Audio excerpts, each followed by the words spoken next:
Father Zolsdorf has a great saying for priests. It is, say the black and do the red. In the missal, there are black words that the priest says, and when there's words in red, that's what the priest does, like make the sign of the cross 3 times. That's the red. That's why they're called the rubrics. This priest took it upon himself to change the words of the Holy Sacrament of baptism. Before Vatican II, the 7 sacraments were locked down. The priest couldn't say, I want to shorten things up. I think I'll do these prayers. The priest couldn't say, this is a different culture and a different mindset. I'm going to modify the Mass in this way. No. The Mass was the Mass was the Mass. Baptism was baptism was baptism. Confirmation was confirmation. All over the world, immutable. That was the Roman rite.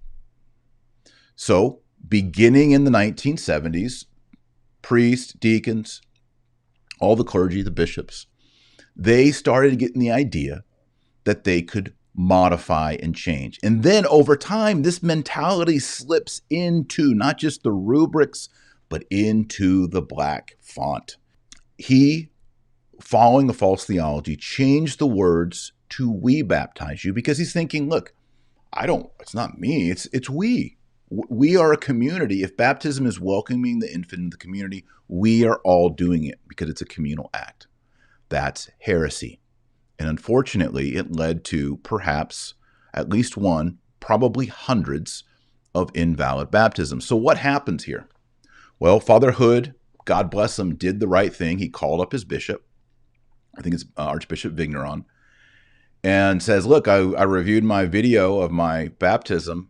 The deacon says, invalidly, we baptize you. That means I'm not baptized, I'm not confirmed, and I'm not a priest. I'm not a deacon.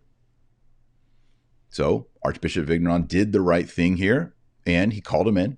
He baptized him. He confirmed him. He ordained him deacon. He ordained him priest. Just boom, boom, boom, boom, boom. Got it done. Now, what about all the other people? Well, Archbishop Vigneron said, hey, if you were at this parish, St. Anastasia, and you were baptized by Deacon Mark Springer, you need to come in and you need to get baptized and confirmed. What's even scarier are the marriages. We're now talking about invalid marriages. What a mess because of this false theology and modernism. Priests and deacons need to say the words in the book. Period. You have one job. Your job is to pray and say the words that are in the book chosen to us by Holy Mother, the Church. Must be done. Sacraments are not just add-ons we have as Catholics. Sacraments are the core.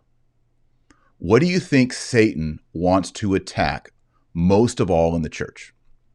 Let me tell you, in case you don't know. Satan wants to attack the Pope, big time. Satan wants to attack nuns, big time.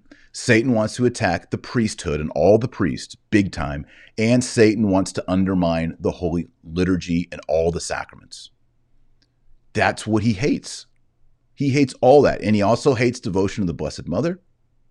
These are like the top 5 on the hit list of hell. So we should not be surprised in 2020 if those top 5 are getting hit all the time. All the time. And it's an inside job.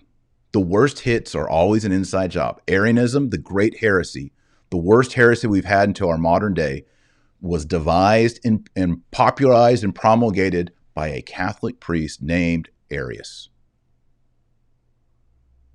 Protestant Reformation, inside job. Catholic priest named Father Martin Luther.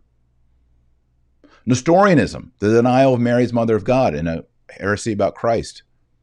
Archbishop Metropolitan Nestorius of Constantinople. Iconoclasm, all done by priests and bishops and patriarchs. All the major heresies go back to the principle of Judas Iscariot, betrayed with a kiss, betrayed by the priests of Jesus Christ. It's the priests usually who betray Christ The church and the laity with their heresies and their lies and their corruption in the sacraments. This is why we have to pray for our priests. We have to pray for holy vocations. This is why I'm a big believer in Ember Days. Ember Days are praying for our priests and praying for our seminarians and for vocations. Why did we as Catholics drop that? Why did Catholics get rid of Ember Days, where the laity all come together and fast and pray for priests and for vocations? How dumb were we?